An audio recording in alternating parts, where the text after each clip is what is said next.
city was on fire, and Steve Rogers was calm. Alien craft hung over the skyline like dark steel clouds. Their weapons lit the air with green bursts. Buildings shook. Sirens wailed. People ran through the streets in blind panic. Steve moved through it all with his shield up and his voice steady. "Alpha Team, push the civilians south," he shouted into the comm in his ear. "Bravo, cover the North Bridge. Do not let those walkers cross the river.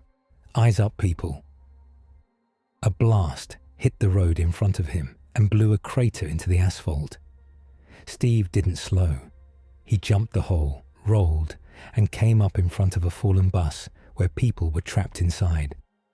A tank-sized drone crawled around the corner on 6 legs. It aimed a cannon at the bus. Steve hurled his shield.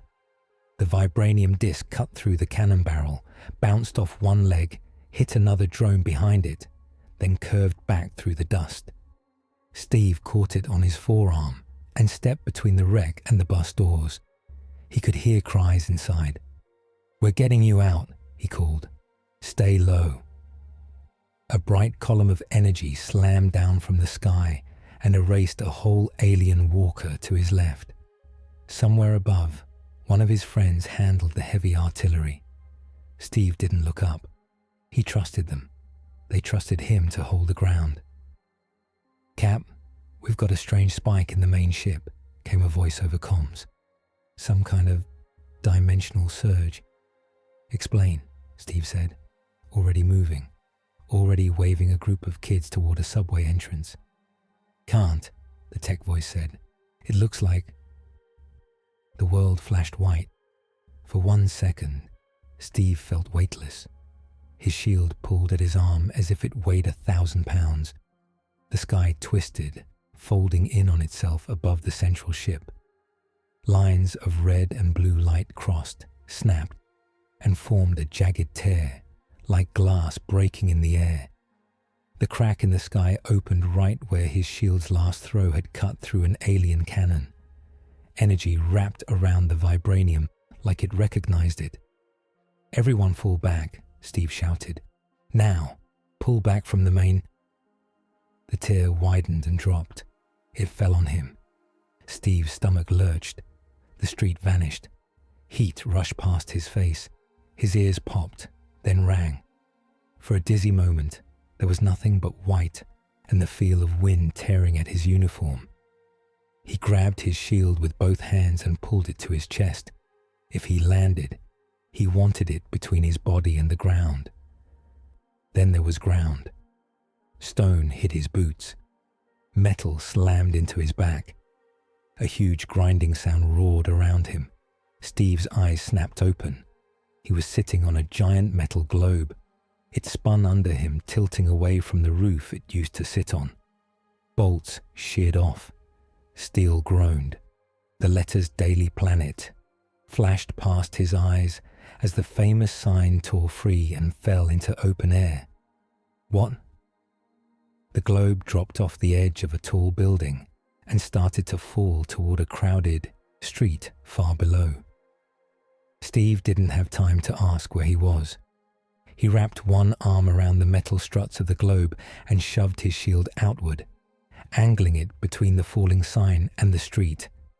The wind whipped his face. People screamed below. He shoved off. The globe tumbled. Steve slammed his shield into the side of the building as they fell. Sparks flew. The impact slowed them for a heartbeat, then ripped loose more stone. He kicked off again, bounced the shield off a window frame, and drove the globe's path away from the densest crowd. Steel rained down in chunks. On the street, cars screeched. People ran. A kid froze in the crosswalk, staring up at the falling globe. Steve saw the kid's eyes get huge. He let go of the globe. He dropped faster than the sign for a second, using his fall to angle his body under the biggest piece of metal. His shield caught it. The weight drove him down like a hammer, but it also pushed the chunk just far enough sideways that it slammed into an empty parked truck instead of the boy. Steve hit the hood on his back. The truck's frame crumpled under him with a loud crunch. Pain flared through his ribs. He grit his teeth and held the shield steady until the last bit of debris bounced away. The kid stared at him. "You okay, son?" Steve asked, breath short. The kid nodded, mouth open. A sudden rush of air pushed against Steve's face. Shadows flickered over the street. He looked up. Someone held the remains of the globe in both hands like it was nothing. The man floated above the cracked pavement, cape rippling behind him.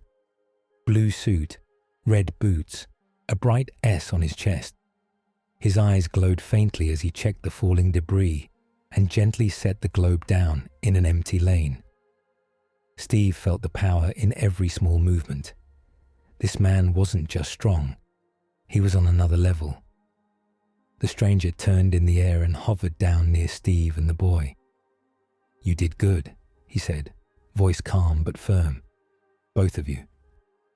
Steve pushed himself off the ruined truck, ribs complaining. He kept his shield up out of habit. "Name's Steve Rogers," he said. "Captain America, and I'm guessing this isn't New York." The man smiled just a little. "I'm Superman, and no, this is Metropolis." Metropolis. Steve let the word sink in. He had heard the name before, in comics and movies back home. But this city was too real. He could smell smoke and hot metal. He could hear heartbeats, car alarms, people crying. Somewhere high above, in deep space, a small alert light flickered on in a hidden station. Alien sensors caught the echo of the strange energy that had dragged Steve here. Far beyond even that, on a harsh world of fire and stone, a tall figure sat on a throne and looked at the readings. "An anomaly from another continuum," Darkseid said softly. "How curious." Back on the street, Superman offered a hand to Steve. "Walk with me," he said. "We have a lot to talk about." Steve tightened the strap on his shield, glanced once at the twisted sky where the crack had been, and nodded. "I'm listening," he said. But in his chest, one simple thought was loud and clear. "This is not my Earth." The feeling of weightlessness came back for a second, but this time it was just the Watchtower's teleporter. Steve blinked as the light faded. One moment he stood in a Metropolis alley with Superman beside him. The next, he was in a wide, bright hallway, lined with tall windows that looked out into open space. Stars burned against dark black. The curve of the Earth filled half the view. He had seen Earth from orbit before, in his own world. This Earth looked the same at a distance. Blue oceans, white clouds, a thin line of air that kept billions alive. It still didn't feel like home. Superman watched him take it in. "Welcome to the Watchtower," he said. "Our main base when we're off-world." Steve's eyes moved from the view to the inside of the station. Clean metal floors, smooth doors, humming tech he did not recognize. Doors slid open and closed silently as people in different uniforms walked past. "You run this place alone?" Steve asked. "Not alone," Superman said. A woman in red, blue, and gold walked toward them down the hall. Dark hair, calm eyes, sword at her hip. Behind her rolled a young man with half his body covered in sleek, shifting metal. Beside them strode a tall figure in a black suit of armor with a shining trident, and a man with orange and green scales half hidden under a jacket. A red blur zipped around them and stopped, revealing a guy in a red suit with yellow lightning on it. Steve could tell, without any powers of his own, that this was a team. "Steve, this is Wonder Woman, Cyborg, Aquaman, and the Flash," Superman said. "Batman is on station too. He'll join us in the conference room." The Flash lifted a hand and waved fast. Dude, you rode the Daily Planet globe down like a carnival ride, he said. That was insane, in a good way. Steve gave a small, tired smile. Doing my best not to break the toys. Aquaman snorted. You broke the truck, he said. Truck saved a kid, Steve answered. Worth it. Wonder Woman stepped forward and offered her hand. Diana, she said, I fight with the League. I also speak for Themyscira, my home. Her grip was strong and sure. Steve met her eyes and saw respect there, but also a measuring gaze. She was used to war. The way she stood reminded him of good officers he had known long ago. Let's get inside, Cyborg said. I'm already picking up weird energy traces from whatever brought you here. I want to scan you and your shield before anything else goes crazy. They walked through another door into a large circular room. A table sat in the center with chairs around it. Screens and star maps floated above a glowing hollow display in the middle. Steve sat where Superman pointed. He placed his shield and the table, flat, within easy reach. Cyborg walked a scanner over him. Steve stayed still. He was used to doctors, labs, and needles. The machine hummed quietly. Heart rate a little high, but... Dude, your numbers are wild, Cyborg said. Stronger, faster, tougher than a normal human by an order of magnitude. Bone density off the charts. Muscle performance maxed out. But there's no radiation, no cosmic energy, nothing like the Speed Force. Just you. Super soldier serum, Steve said. Long story. We have time, came a dry voice from the shadows. Steve turned. A man in black armor and a flowing cape stood near the edge of the room. The cowl covered most of his face, but his eyes were sharp and tired. A bat symbol spread across his chest. Steve had never met him, but he knew who this had to be. Batman, Steve said. Captain America, Batman replied. Another long story. Batman moved closer to the table. His gaze stayed on Steve's shield for a few seconds before shifting to Steve's eyes. You come from a world with other heroes, Batman said. Walk us through it, the big points. Steve took a breath. He had done this many times in briefings and hearings. The words came simple and straight. I was a sick kid from Brooklyn, he said. Couldn't fight, but wanted to. War came. I signed up for a program. They turned me into a soldier who could actually do something. Fought in World War II, crashed a plane into the ice to save people. Woke up almost 70 years later. Flash let out a low whistle. That's rough. After that, Steve said, I helped form a team. The strongest fighters and thinkers we had. We saved the world more than once. Aliens. Killer robots, crazy gods, the usual. The usual, Aquaman repeated, shaking his head. Steve shrugged lightly. It stopped feeling special after a while. It was just a job. Your world's governments trusted you, Wonder Woman asked. Steve thought of Sokovia, of Accords, of friends turned into enemies by politics. They trusted us when it was easy, he said. Not so much when they got scared. Batman's eyes narrowed. And now you are here, he said. Your world is missing a major defense, and you are in our orbit. Steve met his gaze. I didn't choose to leave, he said.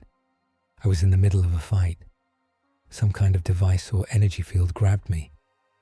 Next thing I know, I'm smashing your newspaper sign. Cyborg nodded. The readings line up, he said. I'm seeing residual energy in your shield, some kind of cross-dimensional event. It might be tied to tech we've seen before, mother boxes, or something like them. We can try to send you home, Superman said. We've opened portals to other worlds. It's risky, but it's possible. Steve listened. The offer warmed something in his chest he hadn't realized was cold. also saw the look on Batman's face. The suspicion was clear. Or, Batman said, someone or something sent you here on purpose, as a weapon, or as a distraction. Flash put up his hands. Hey, benefit of the doubt, he said. He literally saved a kid the moment he got here. We gave Clark the benefit of the doubt, Batman said. We almost died because of it, twice. The room went quiet. Superman didn't argue. He just looked at Steve and said, I trust people until they give me a real reason not to. But Bruce has a point. We need to be careful. Steve nodded. I get it, he said. I've seen what happens when you trust the wrong people, or trust the right people at the wrong time. Wonder Woman leaned forward. What do you stand for, Steve? She asked. Not your country. You, when you strip away the flag and the orders.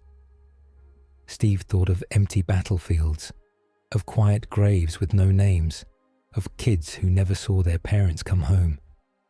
I stand against bullies, he said. Doesn't matter if they wear a uniform, a crown, or a cape. If someone uses power to crush people who can't fight back, I push back. Aquaman cracked a small smile. I like him, he said. Batman said nothing, but his gaze did not soften.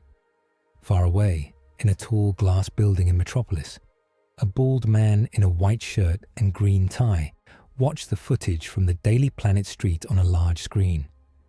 Lex Luthor zoomed in on Steve, catching the debris. A human, Lex said. Enhanced, but human. Saving lives under a falling symbol, while an alien god hovers above with impossible power. He tapped the glass softly. Run a full analysis, he told the AI voice in the room. Physics, trajectory, every angle, and spin up the media team. I want a narrative ready by the time the talk show's open. The human hero from another Earth. Understood, the AI replied. And see what you can pull from that shield, Lex added. Composition, resonance, everything. If we can build one, we can build an army. In a dark, heavily guarded government office, Amanda Waller watched the same footage. She sat alone, a stack of thick paper files at her elbow. Captain America, she said under her breath. Of course they'd call him that. She did not smile. Flag, shield, clean jawline. Saves a kid on camera, she said, tapping the pause button. The public will eat it up, which means he's dangerous. Waller picked up a phone. Get me full access to every scrap of data the League sends up about our new guest, she ordered, and start combing our off-the-books files for anything that smells like super soldier, even if it comes from other worlds. Yes, Mom, came the answer. Back on the watchtower, the meeting wound down. We'll run more tests on the energy in your shield, Cyborg said. See if I can trace where you came from and how to send you back. In the meantime, you can stay here as our guest. Under observation, Batman added. Superman glanced at him but did not disagree. We'd like you to work with us while you're here, he told Steve. Help on missions. Get to know this world, if you're willing. Steve thought for a moment. He could sit and wait, hoping someone else solved his problem. Or he could move, act, and help. That choice had never really changed in any war. I don't like standing on the sidelines, he said. If there's work to do, I'll do it. As long as you understand, I don't take orders from just anyone. Not anymore. Wonder Woman nodded in approval. You sound like an Amazon, she said. Batman's jaw clenched just a little. We'll give you access to limited systems, he said. Only what you need to operate on missions. And I will have contingencies. Wouldn't expect anything less, Steve replied. Later, after the others left, Steve walked alone to one of the wide windows.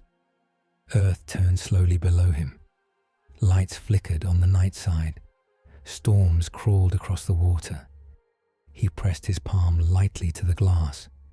Somewhere down there, people were living their lives, going to school, eating dinner, fighting small private battles. They did not know there was one more stranger in their sky.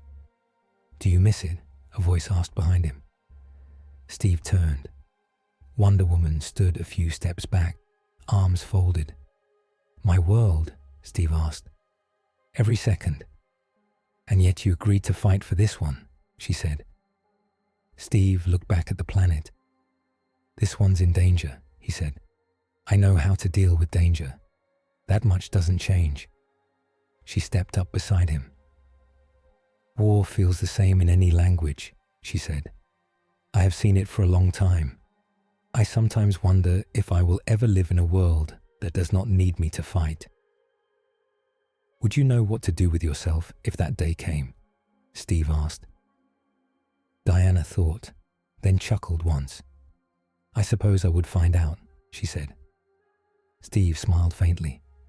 "Maybe I'd finally get a quiet meal," he said. She raised an eyebrow.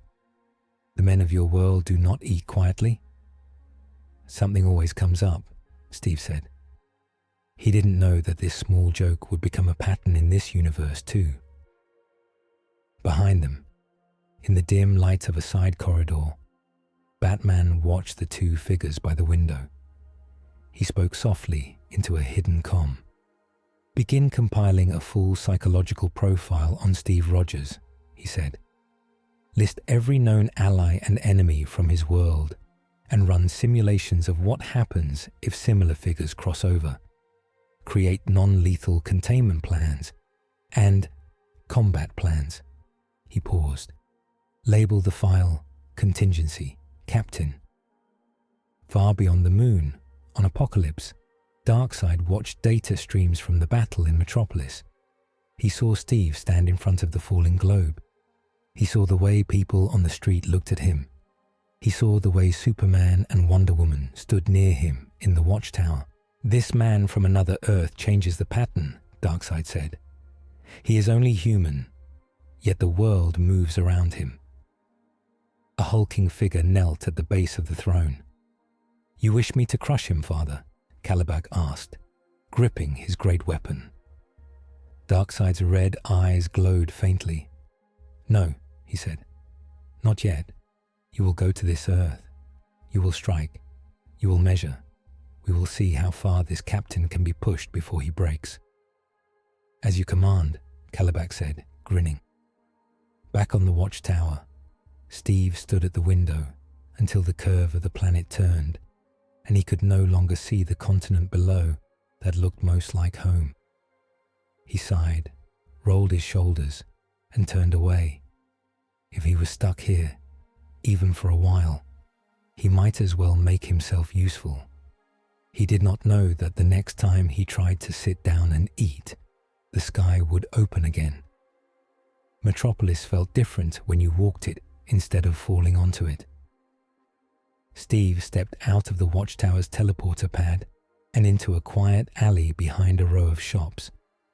He wore his full uniform and shield, but there was a jacket over the blue scales now, and a baseball cap tugged down low. Superman walked beside him in regular clothes, glasses, simple shirt, jacket. He looked like any other tall guy heading to lunch. "This is strange," Steve said, adjusting the cap. "Walking?" Clark asked. "Walking without someone shooting at me," Steve said, "or without a briefing first." Clark smiled. "Think of it as recon," he said. "We're scouting Metropolis diners. Very important mission." They stepped out onto the street. Metropolis was busy but not panicked. The damage from the falling globe had already been cleaned up. Construction crews patched a bit of roof far above. Traffic flowed. People talked and laughed and argued. Life moved on. Some looked twice at Steve's shield, even under the jacket. Others stared a little too long at Clark, like they knew but were not sure. "You okay being seen like this?" Steve asked. "I've lived here a long time," Clark said. People are used to me, and they don't expect Superman to stand in line for a sandwich. They turned a corner and saw the diner. It was small, with big windows and a neon sign that flickered open. The smell of coffee and fried food drifted onto the street. Inside, people sat in booths, talking over plates and mugs. Steve stopped for a second just to take it in. He had eaten in high-tech mess halls, alien ships, and underground bunkers. A simple street diner with regular people felt like a gift. "Come on," Clark said. "Lois is already inside. She wanted to meet you." Steve followed him in. A woman with dark hair and sharp eyes sat in a booth near the window, notebook open. She looked up as they approached. "You must be Captain America," she said, standing to shake his hand. "Lois Lane, reporter. I'm off the clock right now, but I reserve the right to remember everything you say." Steve chuckled. "Good to meet you, ma'am," he said. They slid into the booth, Clark and Lois on one side, Steve on the other. A waitress came over, pad in hand. "What can I get you?" she asked. Steve looked at the menu for a moment. Then his eyes landed on a simple listing. "Patty melt, fries, coffee," he pointed. "I'll have that," he said. "Please." "You got it," she said. "And you, hun," Clark and Lois ordered. The waitress left. "So," Lois said, leaning forward. "Alien invasions, secret portals, 2 Earths. On a scale from 1 to 10, how weird is this week for you?" Steve thought about it. "It's up there," he said. "But to be honest, my scale broke a long time ago." Lois laughed. "Fair," she said. Clark sipped his water. "Cyborg and Batman are going through the data from your arrival," he said. "Victor thinks the energy signature might be related to Mother Box tech, but it's off, like something outside our usual pattern." "Meaning?" Steve asked. "Meaning we're not sure yet," Clark said. "But if it can pull you here, it might be able to open again, for good or bad." Steve nodded slowly. The thought of going home tugged at him, but so did the memory of the kid in the hospital in his own world, and the kid in the street here. He was about to answer when his coffee arrived. The waitress set the mug in front of him. "Food'll be right out," she said. Steve wrapped both hands around the warm cup. It felt steady and normal. He lifted it to his lips. The windows shook. A deep, booming sound rolled through the air. The lights flickered. The whole diner rattled like something huge had just torn the sky. Steve set the cup down without drinking. "Of course," he muttered. Lois was already pulling out her phone. "That's not an earthquake," she said. Clark's eyes lost focus for a second as he listened to something far away. His jaw tightened. "Boom tube," he said. "Downtown. I can hear people screaming." He stood up, slipping out of the booth. His glasses came off and went into his pocket. "Go," Steve said, sliding along the seat after him. "What about your food?" the waitress called, startled. Steve looked back at the empty plate where his patty melt should have been. "Hold that thought," he said. "I'll be back if the city still exists." Then he ran. Clark vanished in a gust of air, clothes blurring into the bright colors of Superman's suit in an instant. People in the street pointed up as a blue and red streak shot toward the center of the city. Steve sprinted after him, shield now on his arm, jacket flapping behind him. The air tasted of ozone and burned metal. He turned a corner and saw the sky. A gaping, glowing hole had opened above one of Metropolis's main squares. It was a jagged ring of crackling light, too bright to stare at for long. From it poured dark shapes with metal wings, glowing eyes, parademons. Steve had seen monsters before. He filed them under flying infantry and moved. Screams filled the square. Cars crashed into each other trying to escape. People stumbled and fell. Parademons swooped down, grabbing civilians and tearing up asphalt with their blasters. Superman slammed into the first wave like a human missile, sending a clump of parademons spinning apart. Wonder Woman shot up from street level, sword flashing. Her blade cut through armor and limbs without slowing. Steve didn't have time to watch. He picked a clear line through the chaos, shield up, and shouted with a voice that cut through panic. "Everyone this way," he yelled. "Move toward the subway entrance. Do not stop in the open. Help each other." A woman stumbled, pushing a stroller. Steve ran to her, blocked a blast with his shield that would have hit her back, and pushed the stroller himself for 3 long steps until she found her footing again. "Keep going," he told her. "Don't look back." He tossed the stroller handle to her and turned, shield already in motion. The vibranium disc flew from his arm, hit a parademon square in the head, bounced to another's chest, then smacked a third's weapon aside before curving back. A low, rumbling laugh shook the street. "A little man with a little shield," a voice said, "and yet you stand in my way." Steve caught the shield and looked up. A huge figure dropped out of the boom tube. Kalibak hit the plaza like a meteor. Cracked stones spider-webbed out from his boots. He was massive, broad-shouldered, wearing heavy armor and holding a thick weapon that looked like a club mixed with a high-tech cannon. He sneered at the sight of Steve. "So this is the anomaly Father spoke of," Kalibak said. "You are small." Steve set his feet. "You're ugly," he answered. "We all have problems." Kalibak roared and swung his weapon. Steve barely had time to raise his shield. The hit was like getting hit by a truck. The shock went through Steve's arm, down his spine, and into his teeth. He flew backward, smashed through the front of a parked car, and tumbled onto the street behind it. His ears rang. For a second, the world narrowed to a small circle of dim light. Then he heard a child crying nearby. He rolled to his knees. Pain burned in his shoulder and ribs, but nothing felt broken. He tightened his grip on the shield and stood up. On the far side of the square, Wonder Woman clashed with parademons. Superman ripped a small dropship in half. Flash darted between blasts, grabbing people and depositing them behind cover faster than anyone could see. And Kalibak laughed in the middle of it all. He lifted his weapon and fired a beam into the air. The shot exploded into a net of crackling energy that fell in slow arcs, scanning the battlefield, tasting the power in every hero. Steve didn't know what that meant, but he knew this. The big guy liked the sound of his own voice. He stepped out from behind the wrecked car and called out, "Hey, Big and Fuzzy." Kalibak turned.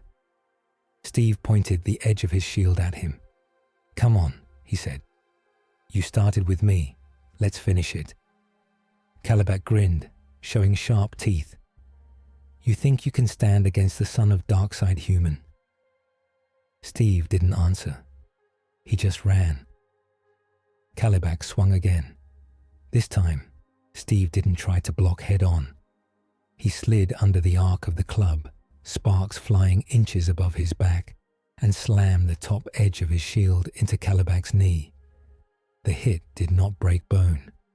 Kalibak was far too tough for that, but it bent the joint just enough to make him stumble. Wonder Woman saw the opening.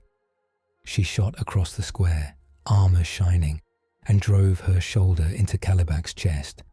Her sword followed, scraping across his armor in a shower of sparks. "Stay down, brute," she snapped. Kalibak roared and shoved back, knocking her a few steps away. "You send your woman to fight for you," he taunted Steve. "She's better at it," Steve said. He tossed his shield again, this time aiming not at Kalibak, but at the parademons circling above him. The shield cut through too, slammed into a third's blaster, and bounced down into Kalibak's wrist as he aimed for a counterstrike. The blast went wide, chewing up empty pavement instead of a hero.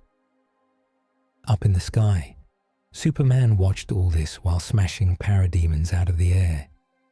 It was strange, seeing a man with no flight, no heat vision, no invulnerable skin hold his ground against one of Darkseid's lieutenants.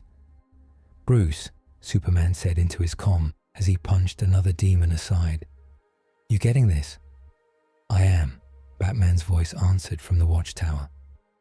He watched from a dozen camera feeds, eyes narrowing. Kalibak is stronger by far. Rogers knows it. He's using him as a fulcrum. "A what now?" Flash asked between lightning-fast rescues. "A pivot point," Batman said. "He's drawing fire to himself so Diana and I can coordinate around him." On the street, Steve could feel every hit more clearly than any readout. His arm throbbed. His breaths came shorter, but he kept moving, always a step to the side, always just out of the direct path of the crushing blows. He knew he couldn't actually beat Kalibak in a straight fight. That wasn't the point. His job was to make sure the walking tank wasted time and attention on him, not on the people around them. "You fight well for a mortal," Kalibak said, swinging again. This one clipped Steve's shield and sent him spinning into a lamppost. "But you will break. All things break."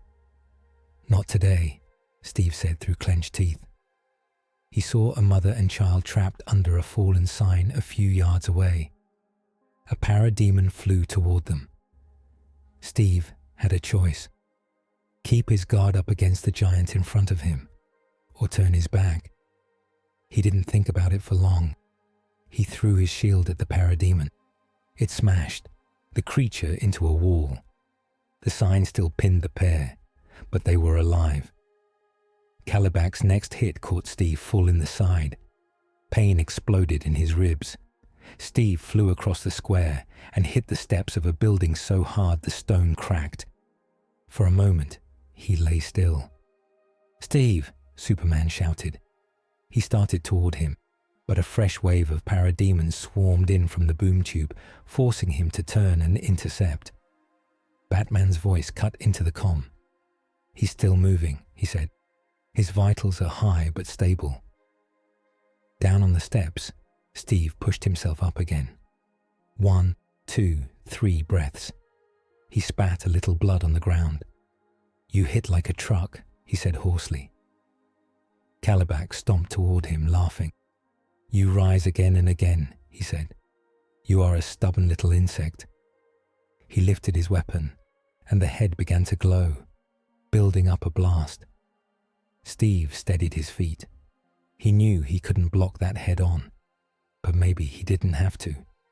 "Diana!" he shouted. Wonder Woman darted in from the side, braces up.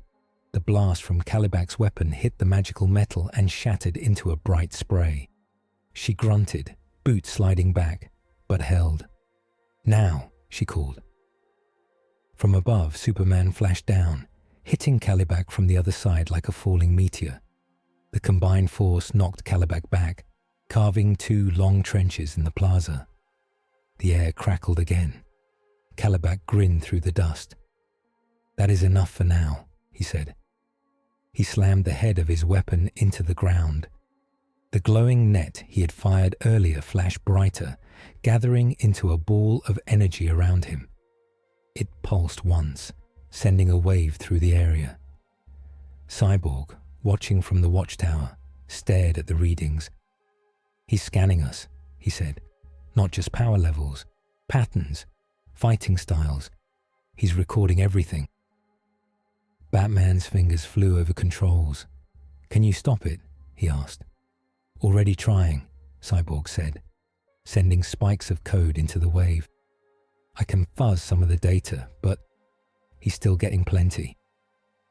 The boom tube above began to widen. Parademons broke off the fight and headed up into it, carrying wounded and tech. Calibac backed toward the portal, still laughing. "This was a good test," he called. "Darkseid will be pleased. Enjoy your little victory, heroes. The next time we meet, this world will burn." Wonder Woman lunged, but the boom tube snapped shut before she could reach him. Her sword passed through empty air. The square fell silent, except for the crackle of small fires and the groans of damaged buildings. Steve leaned on his shield, breathing hard. Civilians peeked out from behind overturned cars and broken walls.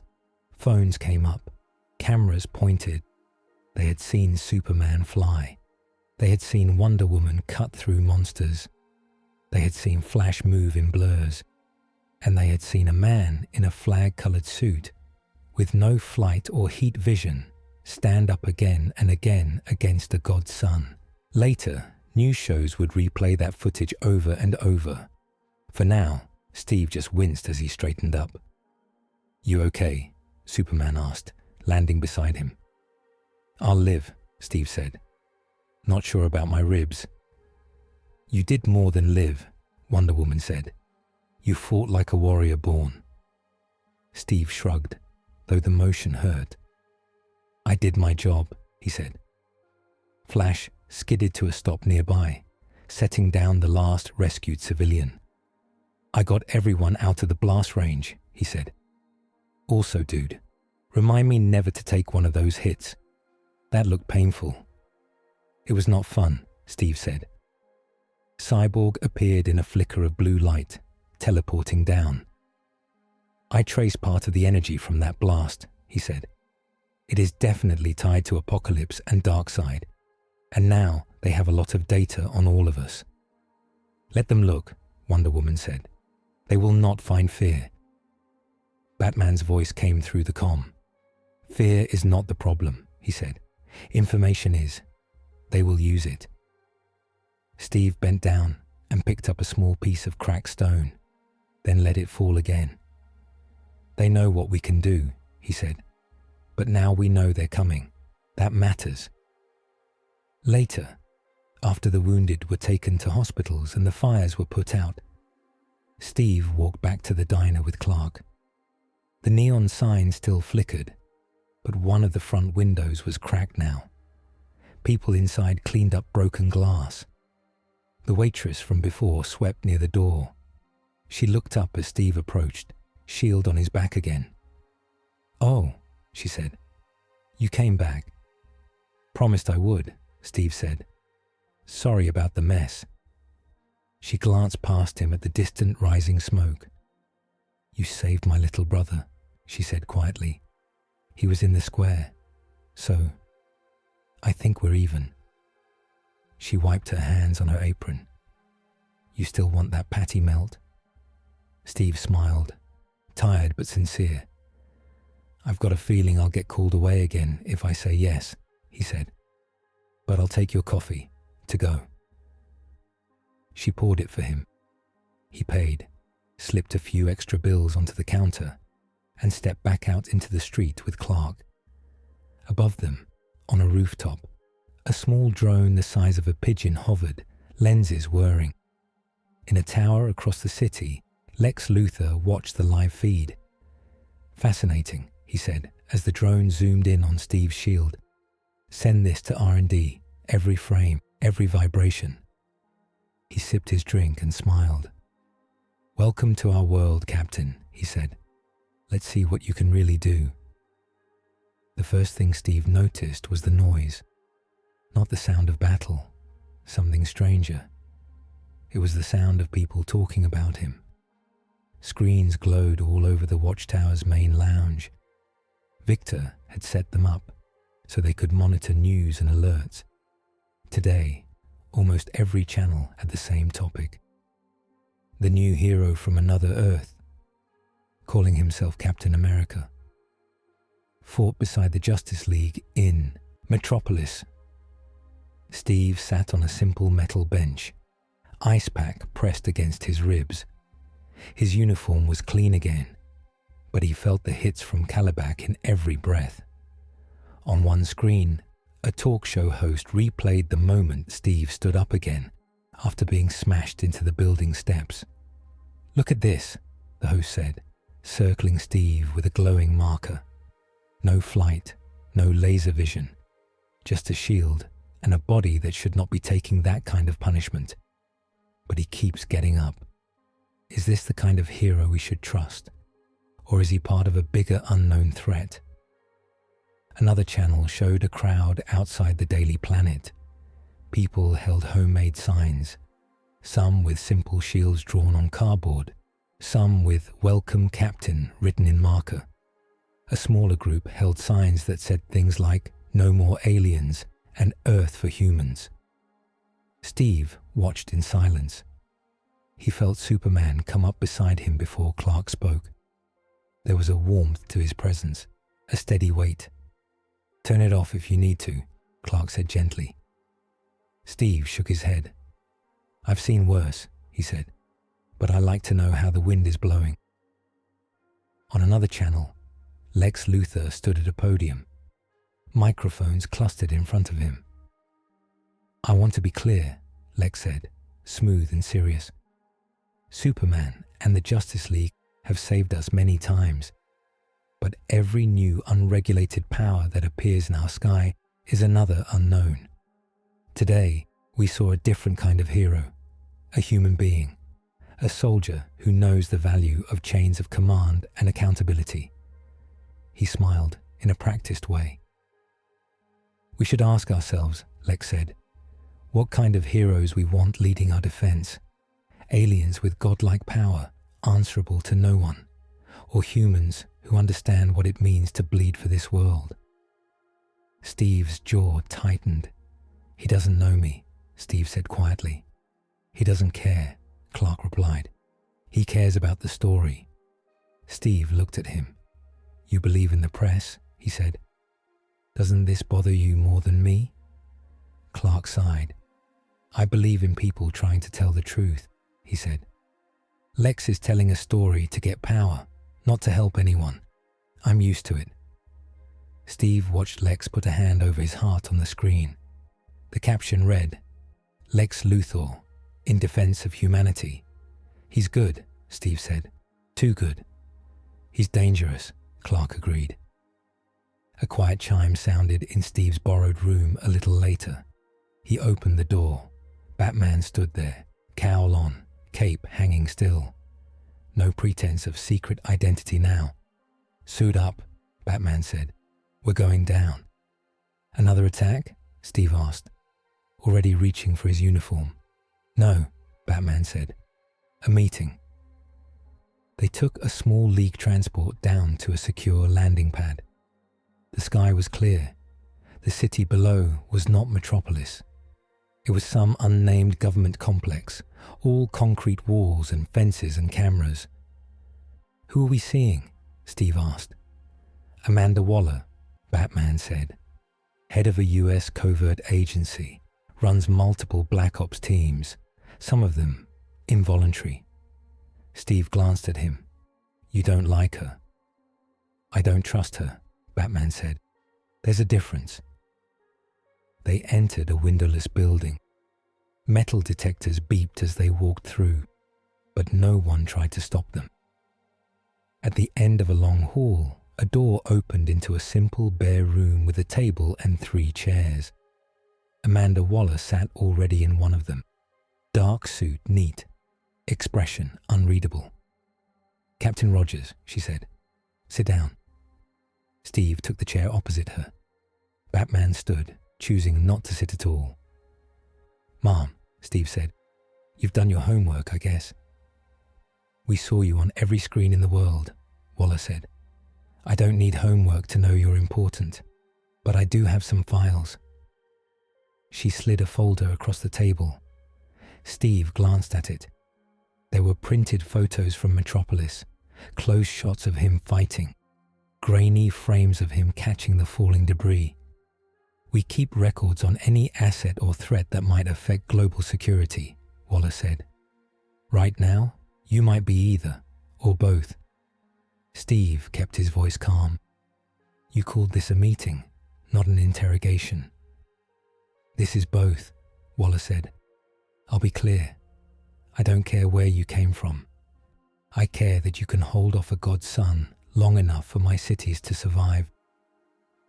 Batman's eyes flicked between them, but he stayed silent. Waller folded her hands.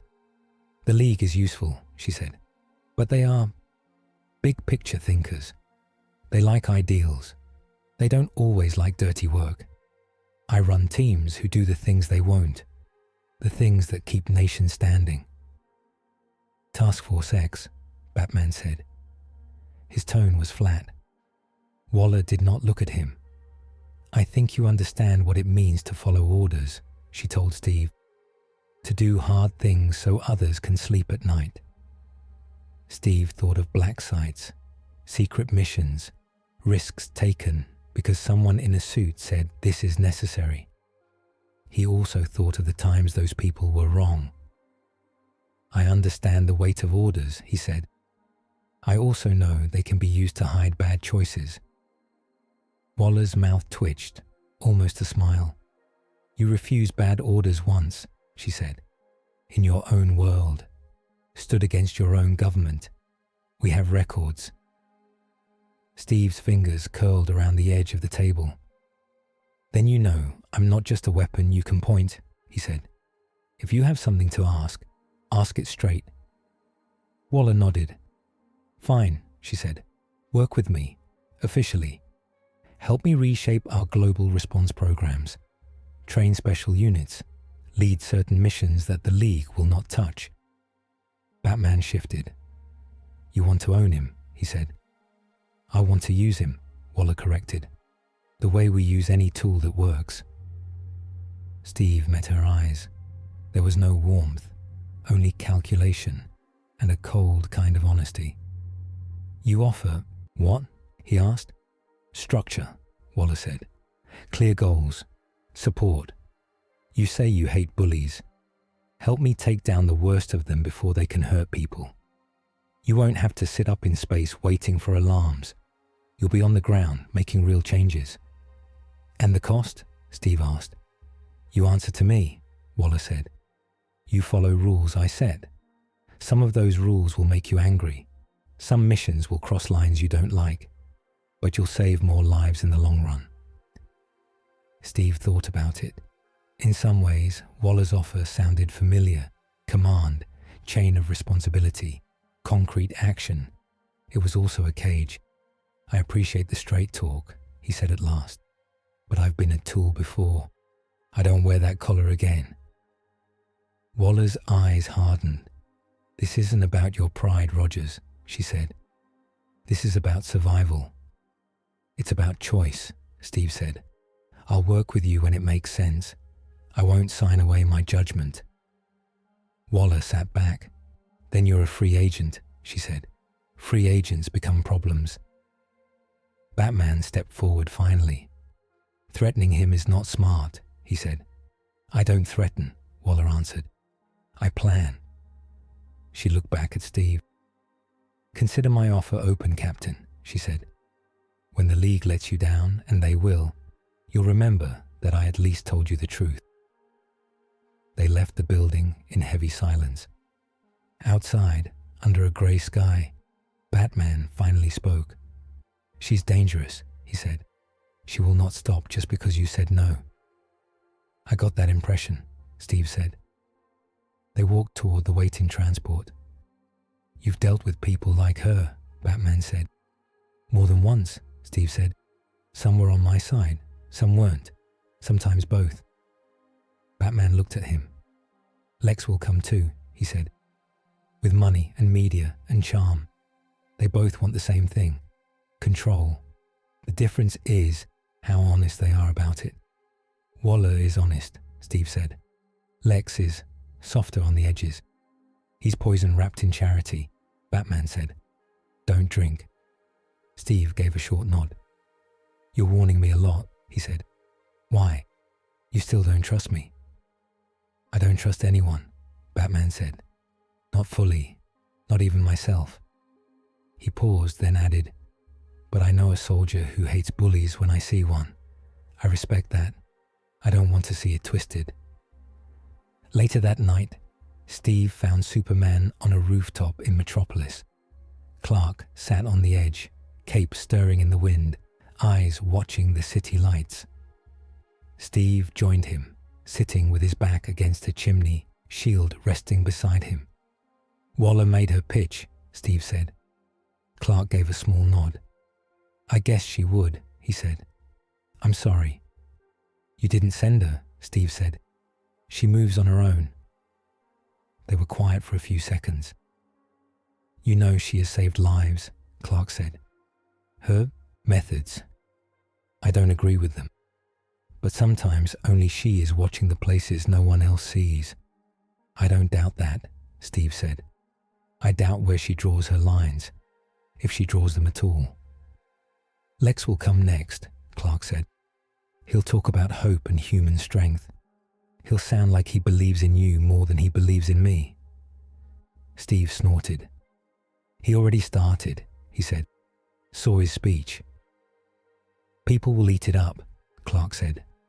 "The idea of a hero they can relate to, someone from their own skin. I won't pretend it doesn't sting sometimes." Steve studied him. "You know you scare people," he said. "Yes," Clark said simply. "I try very hard not to, but my very existence is a lot." Steve looked out over the city. "Where I come from," he said, "we had our own version of that. People were scared of what my team could do. They wanted us locked down, signed papers, rules that only applied to us. I saw what happens when fear writes the rules. Good people get turned into weapons, or criminals, or both." "And you refused," Clark said. "I did," Steve said. "It broke a lot of things I cared about." They sat with that for a moment. "Being a symbol is heavy," Clark said. "People put their hopes and fears on you. They see what they want to see. Some days I just want to be a guy from Kansas who writes and helps his neighbors. Some days I just want a quiet lunch," Steve said. Clark smiled. "We really are in the wrong line of work for that," he said. They fell into easier talk for a while. Small things, stories of weird villains, Barry's latest science experiment gone wrong, Arthur's arguments with sea kings. It felt almost normal, but in another reality, nothing was normal. On Apocalypse, Darkseid stood before a wall of floating images. Each showed a different moment from the Metropolis battle. Steve bracing against Kalibak's blows, the League closing ranks around him, civilians cheering as he stood up, blood on his lip. Desard, Darkseid's twisted aide, hovered at his side.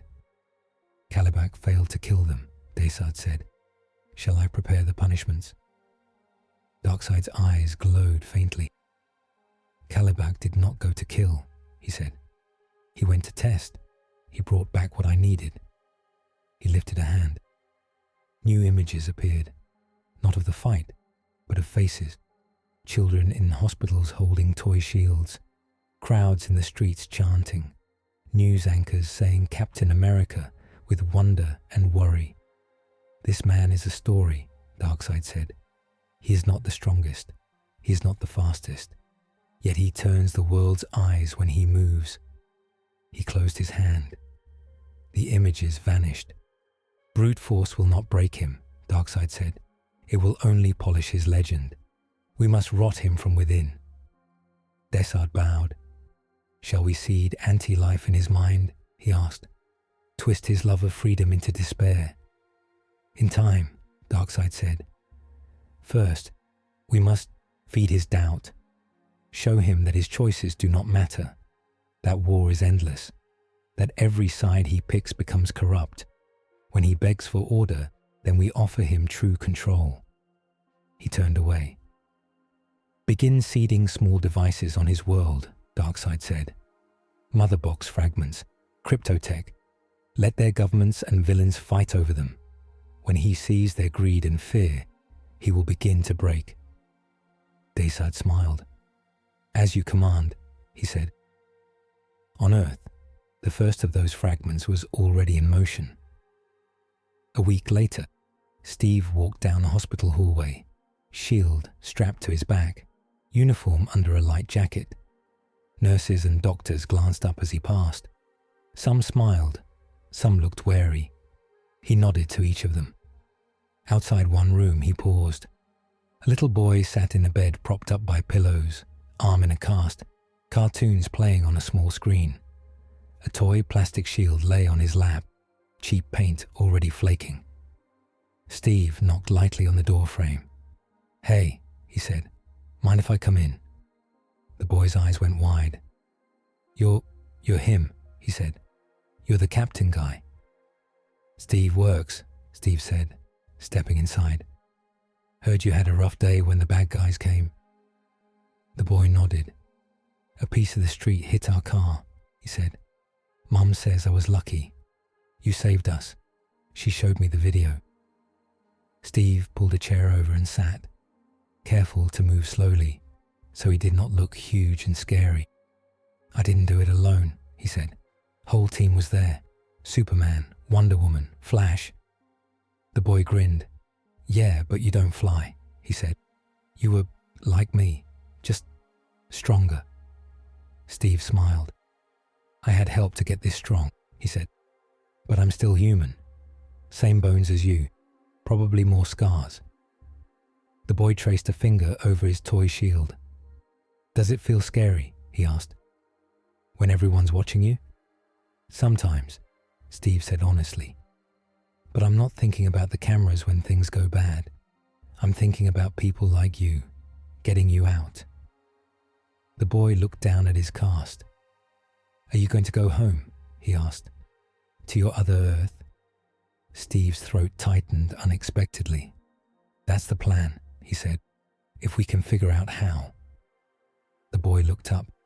"If you go," he said, "who will help us when the monsters come back?" Steve swallowed. "You've got good people here," he said. "Superman, the others." "Yeah, but..." The boy hesitated. "They're big. You're like a person who still stands up." Steve thought of how he had felt standing in front of Kalibak. Small, breakable. Yet the boy had seen something else. "I'll protect your world as long as I'm in it," Steve said quietly. "That's a promise." The boy smiled. "Okay," he said. "Then I hope the portal thing breaks for a while."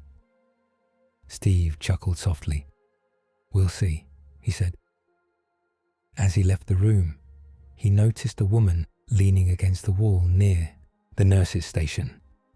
Amanda Waller's file folder tucked under her arm. She didn't speak to him. She just watched as he walked by. Later, in a glass office high above the city, Lex Luthor watched a news clip of that same hospital visit. The boy's words played again. "You're like a person." Lex turned the sound off. "Of course he is," Lex said. "That's the point." He spoke to the air. "Begin a quiet fund for Captain America Victims Aid," he said. "Anonymous donations. Make sure the press finds out, but not too quickly." "Understood," the AI replied. "And start polling," Lex said. "Trust in Superman versus this new patriot. I want to know exactly how much ground I need to steal." The world moved. Governments argued over what Captain America's presence meant. Some wanted him registered. Some wanted him banned. Some wanted him cloned. Through it all, Steve kept working with the League. He went where they went. He listened. He learned. And somewhere far away, mother boxes hummed and waited. Darkseid had made his first small move. The next one would hit closer to Steve's heart. The air above Gotham felt heavy. Steve noticed it as soon as he stepped out of the League transport onto a shadowed rooftop. Metropolis had felt open, like a city constantly breathing in sunlight. Gotham felt like the breath had been held too long. The sky was low and grey. Buildings crowded close together, dark shapes with broken windows and old stone faces. Neon signs flickered in narrow streets. Sirens wailed in the distance, but no one on the sidewalk looked surprised. "This city is different," Steve said. Batman stood near the edge, cape drifting slightly in the wind. "Gotham is a wound that never heals," he said, "but we keep it from getting worse." Steve stepped up beside him. From here, he could see a small block of older buildings. One had a faded sign that read, "Community Center." Another had a brighter sign, "Joe's Diner, best pie in Gotham." Batman followed his gaze. "The center hosts a support group tonight," Batman said. "Veterans, survivors, people who've seen too much. I thought you might want to visit." Steve looked at him, a little surprised. "You think that's my kind of mission?" "I think you know how to talk to people who carry war inside them," Batman said. "Also, the diner's food isn't terrible." Steve smiled. "Careful," he said. "That almost sounded like you were being kind." Batman didn't respond, but Steve thought he saw the corner of his mouth move. "I'll be nearby," Batman said. "Watching?" "Of course you will," Steve said. He made his way down to street level, moving through an alley and out onto the cracked sidewalk. Gotham's smell hit him, damp brick, old smoke, cheap food, and something else underneath. Exhaustion, maybe. He walked toward the community center. Across the street, on another rooftop, a figure in blue and black crouched, watching. Nightwing twirled one of his eskrima sticks between his fingers. "So this is the famous captain," he muttered. "Looks like the comics forgot a few wrinkles." A second voice came over his earpiece. Light, curious. "You going to say hello?" Batgirl asked. "Yeah," Nightwing said. "If he's in our city, he's family, or trouble, or both." Steve had just reached the center's worn steps when Nightwing dropped down in front of him, landing in an easy crouch. Steve stopped, weight shifting automatically, shield strap ready. Nightwing straightened. His mask covered his eyes, but his grin was clear in his voice. "Nice shield," Nightwing said. "I've seen the footage. You make good use of it." "Thanks," Steve said. He relaxed a bit. The man's stance said acrobat more than assassin. "You must be one of Batman's." "Sometimes I like to think Batman is one of mine," Nightwing said. "Name's Nightwing. Welcome to Gotham." He offered a hand. Steve shook it. "You checking in on the group?" Nightwing asked, jerking his chin toward the community center. "Yeah," Steve said. "Thought I could listen. Maybe share if it helps." "Good," Nightwing said. "They need more people who understand. Come on, I'll introduce you." Inside the community center was bright but worn. Posters on the walls talked about mental health, jobs, and self-defense classes. A coffee pot sat on a table with paper cups. Folding chairs formed a circle in the main room.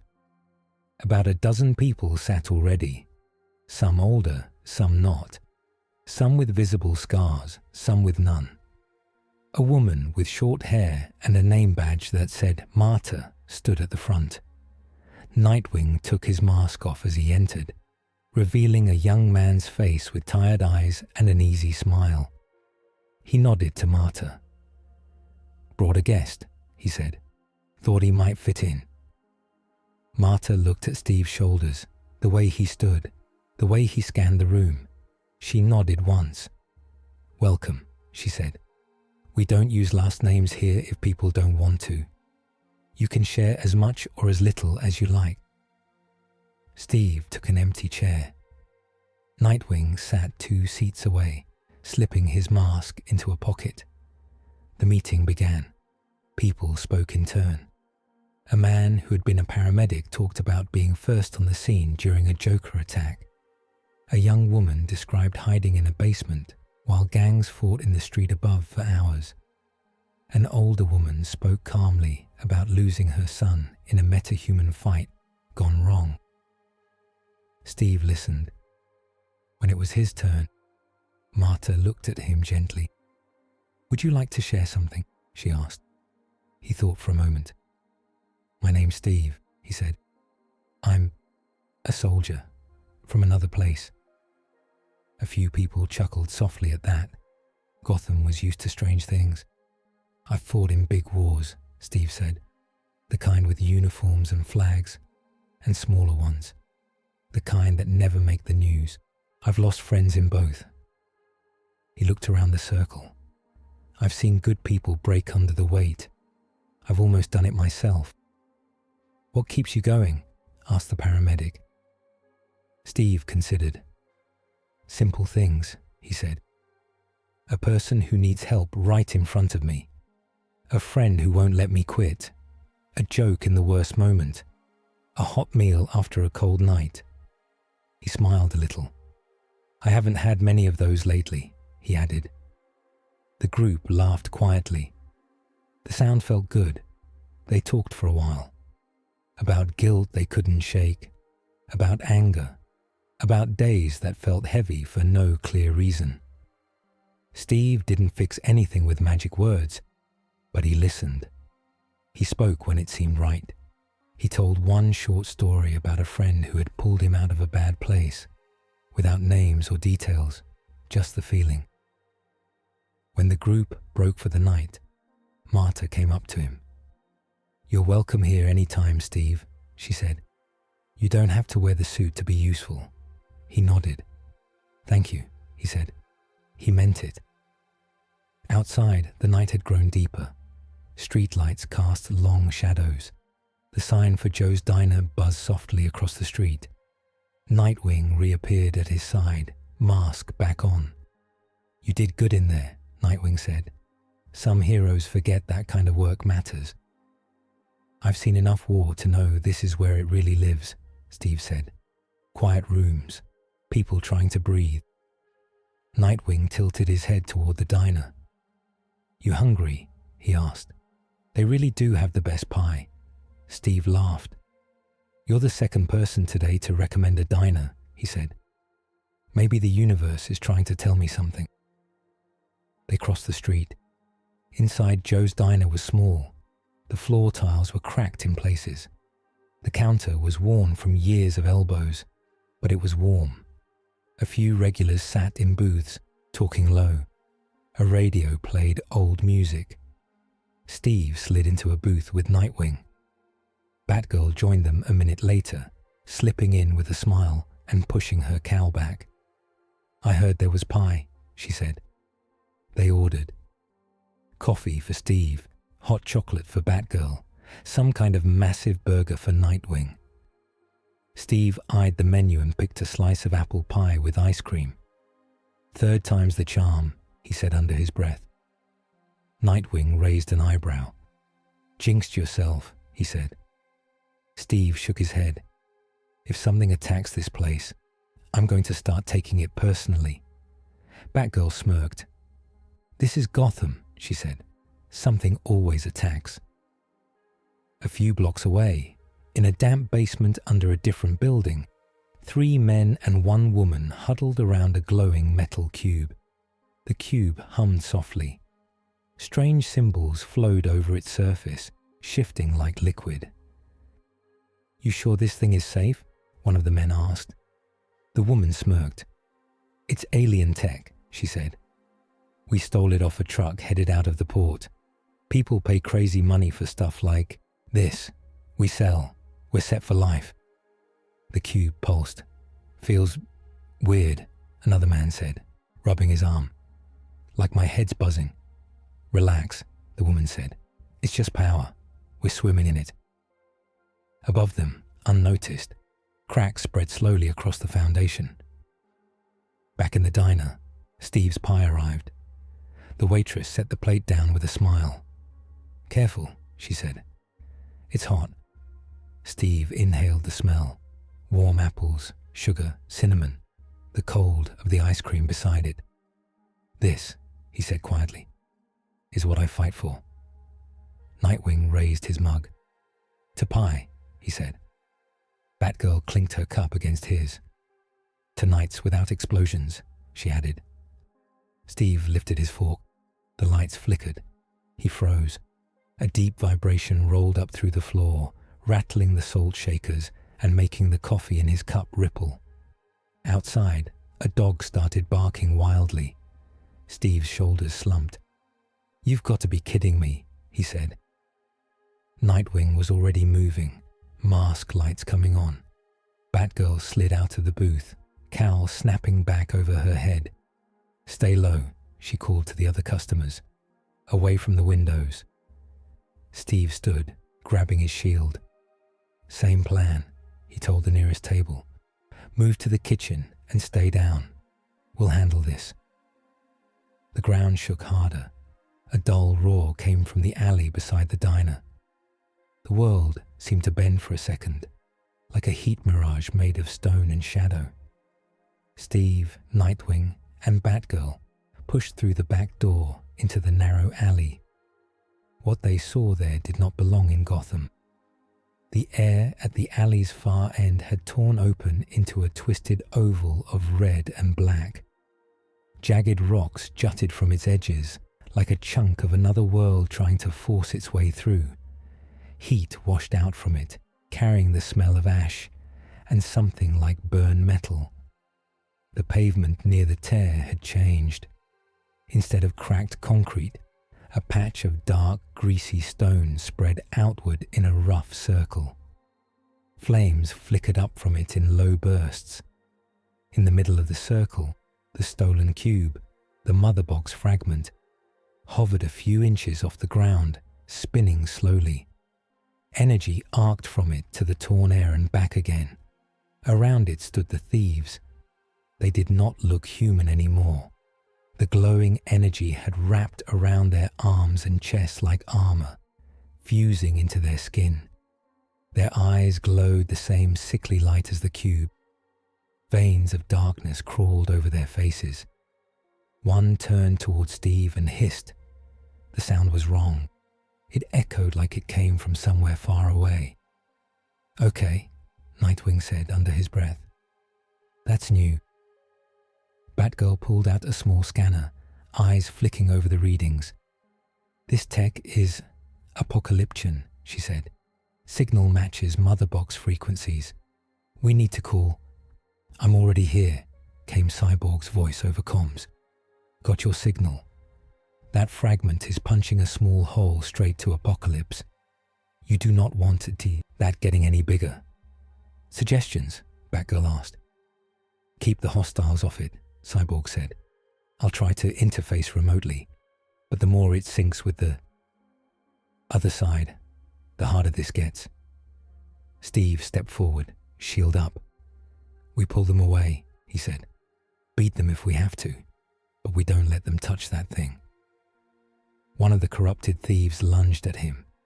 He moved faster than a normal man should. The mother box energy had given him speed and strength. His fist glowed as it swung toward Steve's head. Steve blocked with the shield. The impact rang like a bell. The force pushed Steve back a step, boots scraping on the warped stone. "Great," Steve muttered. "Gotham's got super punches now." Nightwing flipped over another attacker, landing on his shoulders and wrapping an arm around his neck. He jabbed a shock prod into the man's armor, sending jolts of electricity through the glowing lines. Batgirl used her grapnel to swing over a low blast of energy, landing beside the cube. She tossed a batarang that unfolded into a little screen in front of it, trying to scramble its output. The tear in the air pulsed. For a second, the alley vanished. Steve was somewhere else. He stood in a wide field under a grey sky. Rows of soldiers marched in neat lines. Flags snapped in the wind. It looked like an old war movie, except the uniforms were wrong. They were a mix of styles from different eras. At the front of the army, a tall figure in a cloak turned. It was Steve, but not. This version wore darker colors. His shield was black and red. The symbol on his chest was not a simple star. It branched and curled, like roots or chains. Behind him, a shadow loomed. Not quite human, not quite anything. Eyes like red pits glowed in the murk. All wars end when someone has the will to control everything, the other Steve said.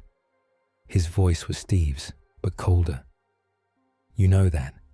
Stop pretending you're above it. The real Steve clenched his fists. He felt the heat of the alley under his boots again, the rough stone, the smell of smoke. He heard Nightwing shout, Batgirl curse, Cyborg's voice crackle in his ear. Steve, Cyborg shouted, the box is projecting illusions. Don't trust anything you see. Focus on what you can touch. Steve dragged in a breath. The force field and army flickered. He forced himself to think of something simple. The weight of his shield, the way his boots felt, the sound of Gotham traffic, even muffled. The vision cracked like glass and fell away. He was back in the alley, arm halfway through a block. The glowing fisted thug's punch slid off his shield and hit the wall instead, cracking brick. Steve slammed his knee into the man's stomach and shoved him back. Nice try, he said through clenched teeth. You're not the first nightmare I've seen. Nightwing landed beside him, breathing hard. They're strong, he said, but clumsy. They're not used to their own power. Then we use that, Steve said. Pressure them. Make them swing wild. Don't let them think. He raised his voice. Batgirl status. Cyborg's patching in, she said, fingers flying over her gauntlet keyboard. But this fragment is stubborn. It's talking to something on the other side. Indeed, the torn air at the end of the alley had widened. Through it, Steve could see a glimpse of a red sky and jagged black towers. Rivers of fire flowed far below. He felt, for a fraction of a second, a gaze slide over him from that other side. Heavy, measuring. Darkseid was looking. Steve's grip on his shield tightened. Another wave of energy washed out from the cube. Steve staggered, then found himself standing on a ruined street from his own world. A huge armored figure, one he had fought before, stood over broken bodies. You never save enough, a voice whispered. You move, and people die behind you. You choose, and others fall. You could stop it. All of it. If you took control. If you stopped pretending you're just a man with a shield. The weight of guilt pressed down. Faces flashed past. Friends lost. Civilians he had not reached in time.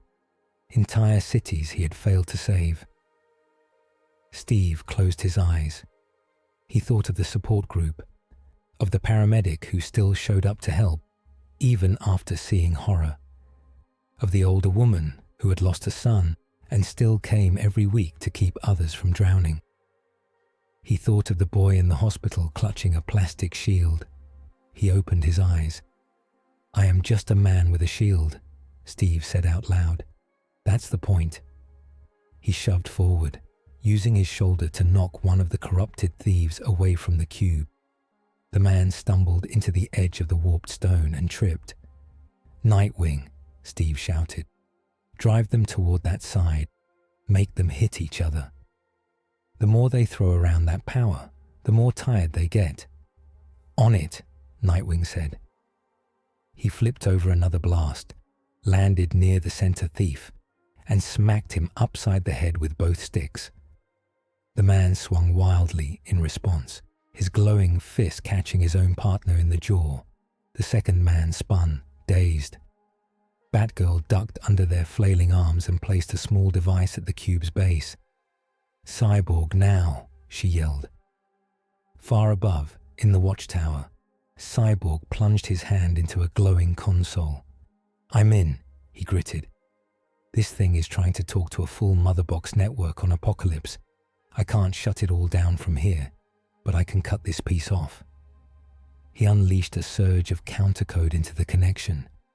In the alley, the cube screamed. The sound wasn't a sound. It was a feeling, like someone dragging rough metal across Steve's bones. The air shimmied. The tear to Apocalypse flickered. On the other side, Darkseid watched his small window shake. Daysard looked nervous. "They are resisting," he said. "Shall we reinforce?" "No," Darkseid said. "Let them win this round. It will give them hope. Hope is heavier when I break it later." He watched as the tear shrank and snapped closed. In Gotham, the cube fell to the ground with a dull clunk. Its glow faded to a sullen ember. The energy around the thieves vanished. They collapsed, groaning, armor cracking off them in flakes of dead light. Steve stood in the center of the warped stone circle, breathing hard, shield up in case the cube had one last trick. Nothing happened. Nightwing walked over, panting lightly. "Is it over?" he asked. "For now," Batgirl said, scanning the cube. "It's basically a dead battery at the moment, but it sent out a signal before we cut it. A big one. Like lighting a flare in a dark forest," Steve said. "Letting everything hungry know where you are." "Yeah," Batgirl said quietly. "Exactly like that." Steve stepped off the unnatural stone onto normal pavement. The shift under his boots felt like walking out of a bad dream. Sirens grew louder as Gotham police cars approached the alley. Nightwing and Batgirl moved to meet them, ready to handle the cover story. Steve slipped back into the diner's kitchen. Inside, people huddled by the back wall. The cook clutched a spatula like a weapon. The waitress from before peered over the counter. "It's okay," Steve said, lowering his shield. "Situation's handled. Might want to avoid the alley for a bit, though." The cook blinked. "You superheroes are worse for business than clowns," he muttered. "That's fair," Steve said. He stepped back into the main room. His booth was still there. His pie was not. At some point, it had been knocked to the floor, where it now lay in a sad mess. He stared at it. Nightwing came in through the front door, wiping sweat from his forehead. He followed Steve's gaze and winced. "Ouch," he said. "Third time, huh?" Steve sighed. "I am starting to take it personally," he said. Nightwing laughed. "Come on," he said. "Street cart's still open on the corner. Gotham hot dogs. Not pie, but they're almost as good." They walked out onto the street together. The alley behind the diner still smoked a little, but the city had already started to swallow it back into its usual chaos. At a small cart under a flickering streetlight, Nightwing bought 2 hot dogs and handed one to Steve. "On me," he said. Steve took a bite. It was hot, messy, and perfect.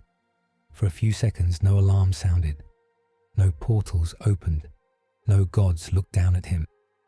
"This," Steve said around a mouthful of food, "might actually be the best thing I've had in this universe." Nightwing grinned. "See," he said, "Gotham has its moments." Up on a distant rooftop, Batman watched them, cape wrapped around him. He saw the way Steve stood, tired but still ready, laughing with one of his own, hot dog in one hand, shield on his back. "This world is already adjusting to him," Batman said quietly into his comm. "He's not a guest anymore. He's part of the pattern." Cyborg answered. "And Apocalypse just got a clear ping on that pattern," he said. "Whatever that fragment did, Darkseid knows exactly where we are now." Batman's eyes narrowed. "Then we plan," he said. "We build new contingencies, and we see how far a man with a shield can help us push back." Far away, in a throne room of stone and fire, Darkseid closed his eyes. He had felt Steve's resistance through the mother box link, the man's refusal to take the easy promise of control, his stubborn clinging to simple choices in the face of cosmic pressure. "Interesting," Darkseid murmured. "Very interesting." He opened his eyes again. "The anomaly will not be crushed easily," he said. Good. I grow tired of breaking weak things. He leaned back on his throne. Prepare the next move, he said. Not yet. Let him settle into this world. Let them trust him. Then I will make him choose which universe he really serves. On Earth, Steve finished his hot dog and wiped his hands on a napkin. He looked down Gotham's dark street, then up at the night sky, where stars barely showed through the city haze. I don't know how long I'll be here, he thought, but as long as I am, this world is my post.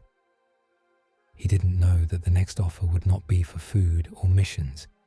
It would be for his soul. Weeks passed. They did not feel like enough. Steve's days fell into a pattern. Wake up on the watchtower, train, brief, drop to Earth for missions, debrief, try to rest, repeat. He sparred with Wonder Woman in the training rooms. Her sword stopped an inch from his neck more than once. His shield stopped her blade more than once too. You pull your hits, she said, after one heavy clash. So do you, he said, breathing hard. She smiled. Perhaps, she said, but not by much. He ran drills with Batman. They did no powers scenarios, where all they had were their minds and what they could carry in a small pack. Bruce pushed him hard, always finding new angles, new traps. Steve pushed back with field tricks Bruce had not seen. Cyborg sat with him over glowing screens, building new emergency plans. If Darkseid hits 5 places at once, we can't just send heavy hitters everywhere, Victor said. We need layers, local teams, trained responders, people who can move fast and think faster. Steve marked points on the map. You build the tech, he said. I'll help build the people. He ran rescue drills with Barry and younger heroes. He showed them how to move crowds, how to talk to terrified people, how to keep panic from turning into a stampede. He went back to Gotham twice. Once to the support group.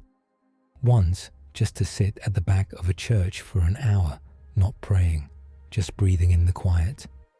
He did not get pie. Crises still came without warning. A mad scientist tried to drop a city block into another dimension.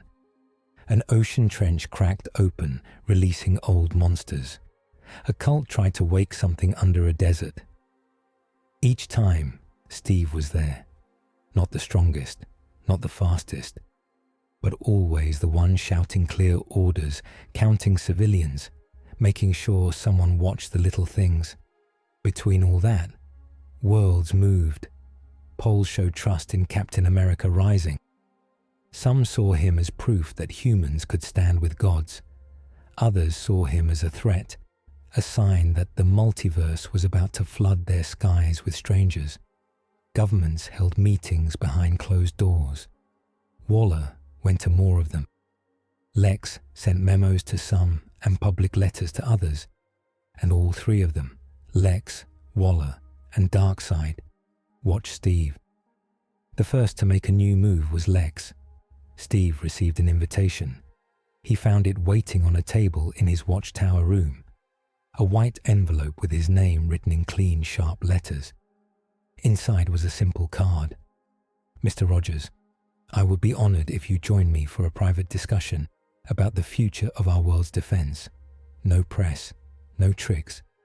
One soldier to another human being who cares about this planet.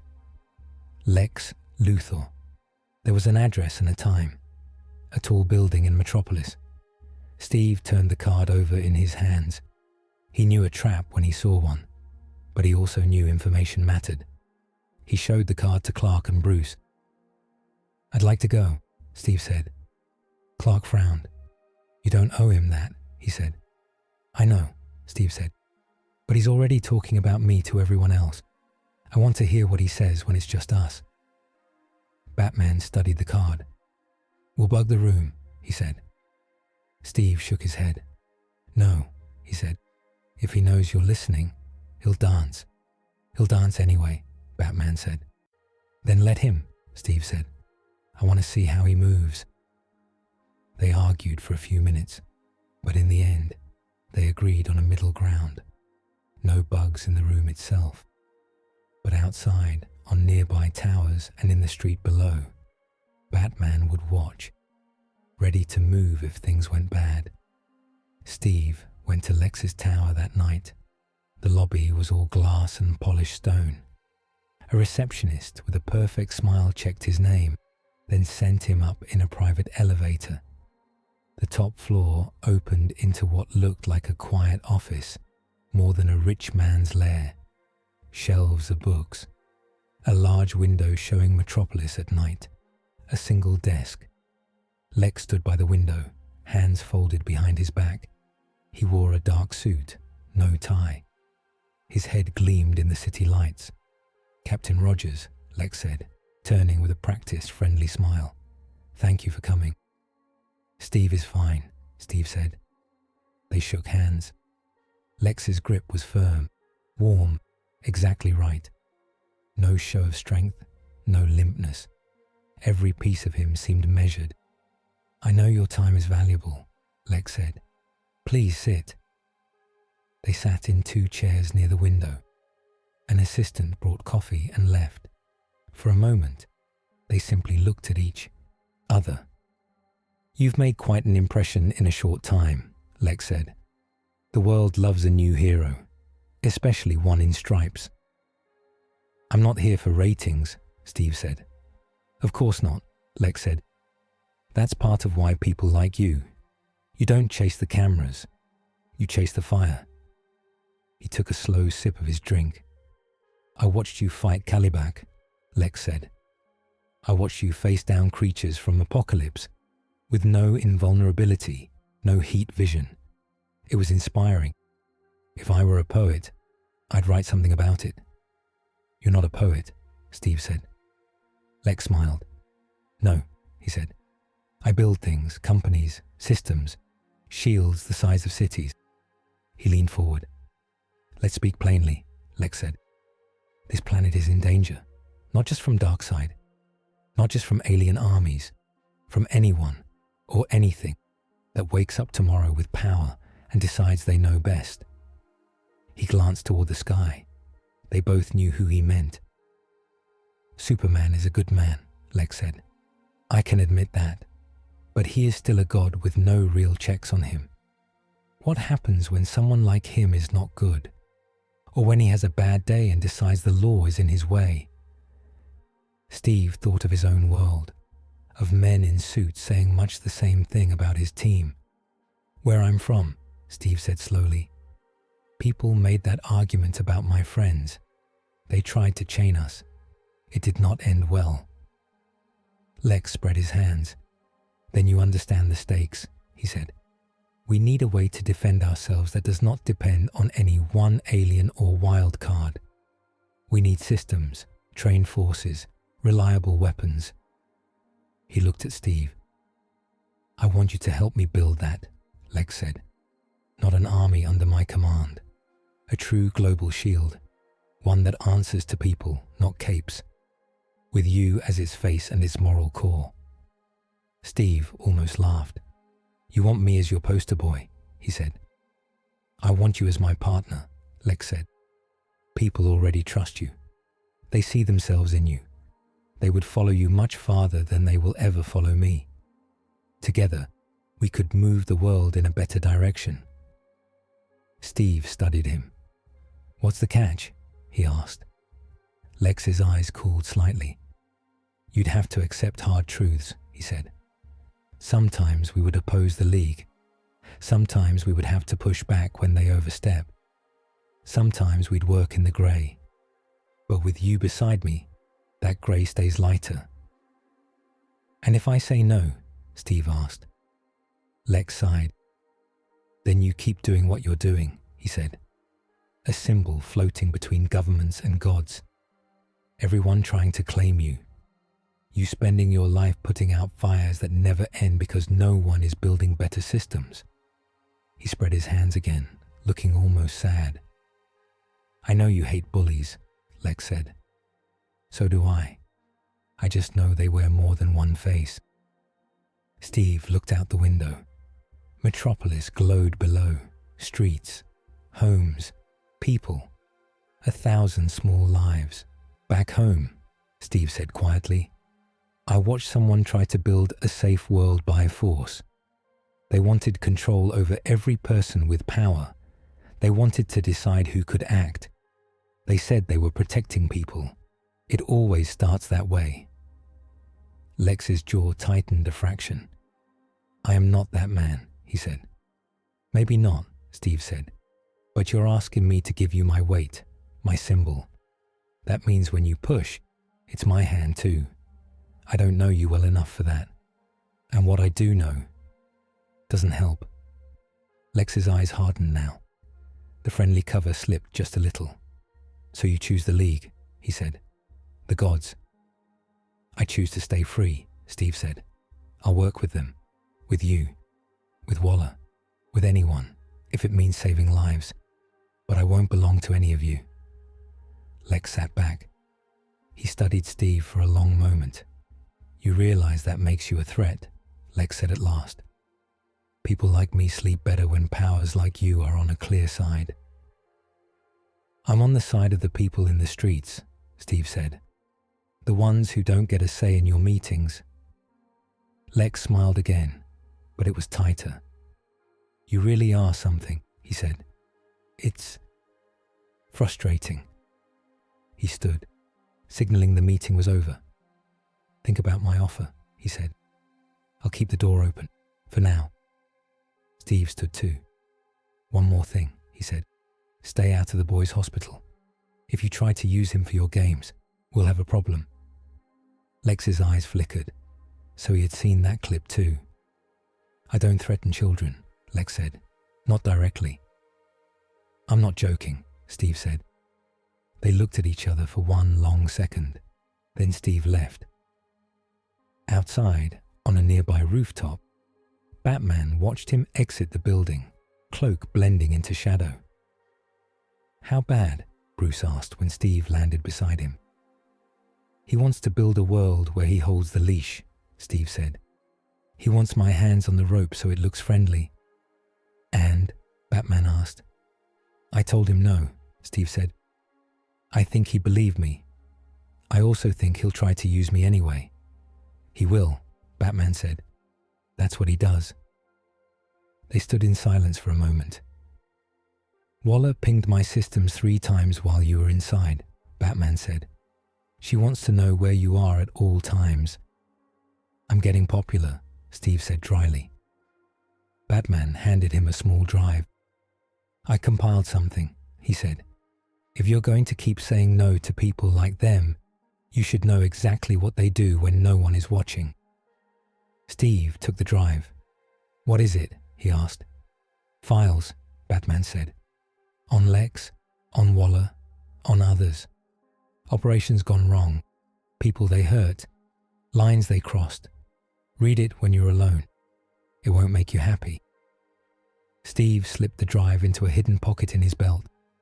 I don't need to be happy, he said. I need to be clear.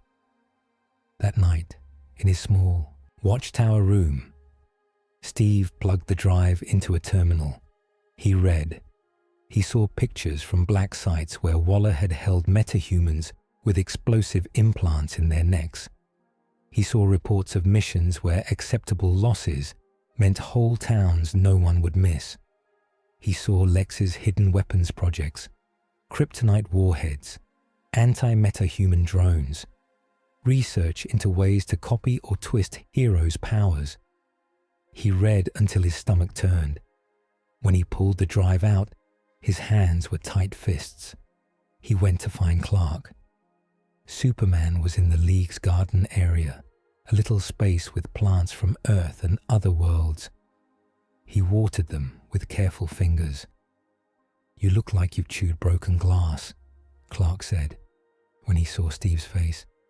I read Batman's file, Steve said. On Lex, on Waller, on all of it. Clark nodded.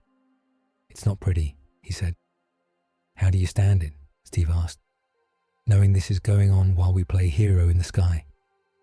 Clark set the watering can down. I don't stand it, he said.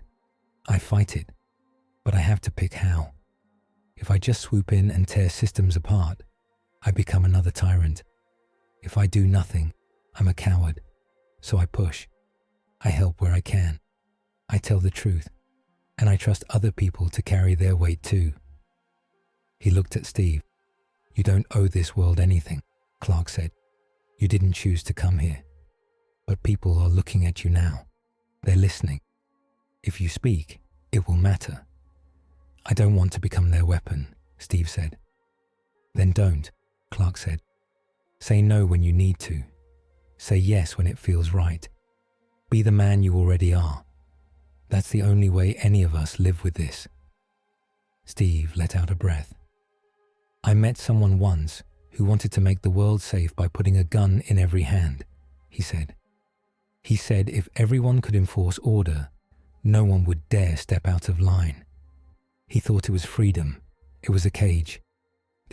All of this, feels too close to that for comfort. Clark nodded. So draw your own line, he said. We'll respect it.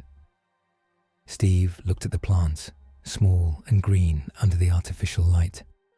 I will, he said, or I'll try. Darkseid did not send a messenger of flesh. He came in the night when Steve finally slept. The dream did not feel like a dream. Steve found himself standing in an endless plain of grey stone. The sky above was red and black, layered like old scars. The air smelled of dust and something burnt. In the distance, tall black towers rose. Rivers of molten rock cut across the land. He recognized it. He had seen glimpses through the tear in Gotham. Apocalypse. A figure walked toward him. Darkseid was not as tall as a mountain, but he felt like one. His steps were slow, heavy, unhurried. His skin looked like cracked stone. His eyes burned with a steady red light. Steve lifted his shield out of habit. You picked the wrong guy's head to walk into, he said. Darkseid looked at the shield, then at Steve's face. You stand in my realm by my will, human, Darkseid said. His voice was low, like distant thunder. This is not your mind alone. It is a bridge. Get off, Steve said. I could, Darkseid said. Or I could crush you where you stand. But that would be a waste. He came closer. I watched you, Darkseid said. You fight without hope of true victory. You bleed for people who do not know your name. You turn down power when it is offered. Why? Steve kept his stance steady. Because power without limits rots, he said. I've seen it. I've fought it. I won't become it. Darkseid's lips curved in something like a smile. You think you are strong because you can say no to my enemies, he said. To your own leaders. To that little bald man with big dreams. That is not strength. It is fear. You are afraid of what you could do if you stop pretending you are just a man with a shield. The ground under Steve's feet shifted. Images rose around them like glass pictures. He saw his own Earth, New York in flames under an alien attack, Sokovia falling from the sky, friends lying still, eyes empty. Times he was too slow, too far, too distracted. You fail, Darkseid said calmly. Again and again. Because you cannot be everywhere. Because you will not take what you need to end all war. You cling to the chaos of choice and call it freedom. You drown in it and call it noble. Another image. Gotham's alley. The tear to apocalypse widening. People screaming as demons poured through. This time, in the vision, they did not stop it. The city burned. The sky cracked. You know what I offer, Darkseid said. Anti-life. The end of doubt. The end of conflict. A universe where no one suffers the pain of choice. You could wield it. You could end all war. You could make sure no child ever cries over a broken shield again. Steve's chest tightened. He saw a possible world where his voice spoke and armies dropped their guns, where criminals put down knives, where governments stopped lying and fell in line, where no one hurt anyone unless he allowed it. "No more bullies," Darkseid whispered. "Only one will, yours, through me." Steve thought of the boy in the hospital, of Marta in the support group, of Clark holding a plant carefully so he didn't break it. He thought of Waller's files, of Lex's hidden weapons, of all the times people had said, "Only we know what's best. Let us decide for you." He closed his eyes. "No," Steve said. The images flickered. Darkseid's eyes flared. "You would turn down the power to save everyone?" he asked. "I would turn down the power to own everyone," Steve said. He opened his eyes and met Darkseid's gaze. "You call it the end of doubt," Steve said. "But doubt is part of being free. You call it the end of war. It's just another kind of war. One where you do not see the chains because they're inside your head." He stepped forward, shield between them.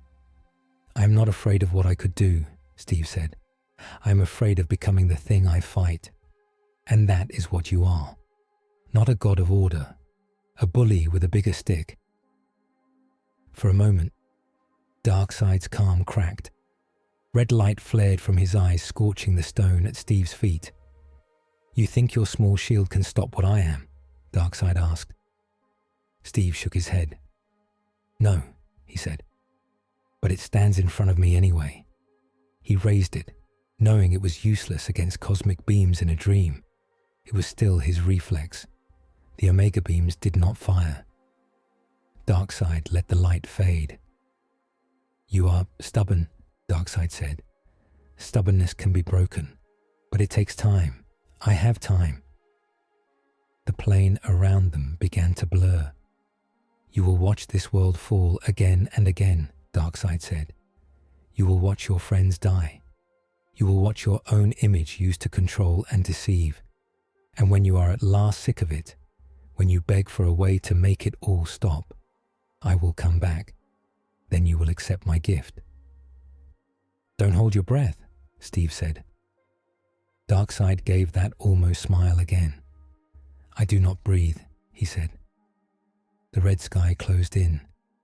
Stone fell away. Steve woke up in his watchtower bed, heart pounding, shirt damp with sweat. He sat up, swung his feet to the floor, and put his head in his hands for a moment. "Okay," he said softly to the empty room. "Message received." He got dressed. He found the League in the main hall a little later. Batman, Wonder Woman, Cyborg, Flash, Aquaman, and Superman stood around the central table, looking at new data. Cyborg glanced up. "Rough night?" he asked. "Darkseid paid me a visit," Steve said. "Tried to sell me his version of peace." Everyone went still. "What did you say?" Flash asked. "I told him no," Steve said. "He said he has time." Batman's jaw tightened. "So do we," he said. Steve looked around at them. Gods, kings, speedsters, soldiers. "I need to say something," Steve said. "Then you can tell me if you want me to stay or go." They all looked at him. "I can't be Waller's weapon," Steve said. "I can't be Lex's partner. I can't be Darkseid's anything. I won't put my weight behind any plan that takes choice away from the people we say we're protecting." He took a breath. "But I also can't stand by and pretend I'm just a tourist here," he said. "As long as I'm in this universe, I'm in the fight. With you, beside you, not above you, not under you. A partner, a friend if you'll have me, not a tool." There was a quiet. Aquaman broke it first. "You're as stubborn as any Atlantean," he said. "That's a compliment." Flash grinned. "I vote friend," he said. "You make my job less lonely." Cyborg nodded. "We need someone who thinks like you in the room," he said. "Especially when we start drawing. Big plans." Wonder Woman stepped forward. She placed a hand on Steve's shoulder. "You have already fought like a brother," she said. "You do not need our permission to stand with us, but you have it." Batman said nothing for a moment. Then he spoke. "I wrote a contingency plan for you," he said. "Several, actually." Steve snorted. "I'd be worried if you hadn't," he said. "I am shelving most of them," Batman said. "For now. Instead, I propose we add a new protocol. We call it Captain's Protocol. When things get complicated, when we're too close to a problem, we stop and ask a simple thing. What would the man who hates bullies say?" Everyone looked at him, a little surprised. "It's not a rule," Batman said. "Just a question. But it might keep us from walking into Darkseid's trap with our eyes shut." Steve felt a tightness in his chest that wasn't fear this time. "I can live with that," he said. Superman smiled, bright and open. "Then it's settled," Clark said.